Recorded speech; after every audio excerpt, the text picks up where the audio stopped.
Monsoon 2025 अपनी पूरी शिद्दत के साथ जारी है और इस बार ये सिर्फ बारिश नहीं, कयामत का मंजर है। अब तक 234 अफराद जाँ बहक हो चुके हैं, जिनमें 113 मासूम बच्चे भी शामिल हैं। सबसे ज्यादा तबाही पंजाब में हुई, जहां 135 जिंदगियां मिट्टी में दफन हो गई। खैबर पख्तूनख्वा में भी 56 अफराद मौत का शिकार हुए। महकमा मौसमियात मजीद बारिशों की पेशगोई कर चुका है। ज़िले इंतजामिया इमदादी कार्रवाइयों में मसरूफ हैं। मुतासरीन तक आर्जी कैंप, खुराक और अद्वियात पहुंचाई जा रही हैं। लेकिन जिन रास्तों से इमदाद आनी थी वो तो खुद पानी में बह गए। मगर तबाही की ये कहानी सिर्फ कुदरत की नहीं, इंसान की गलतियों की सजा भी है। क्या हमने नदी नालों के रास्ते पर हाउसिंग स्कीमें नहीं बनाई?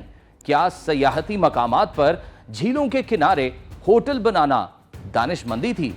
फिर हैरानी क्यों कि सैलाब आया, सड़क बही और लोग मरे।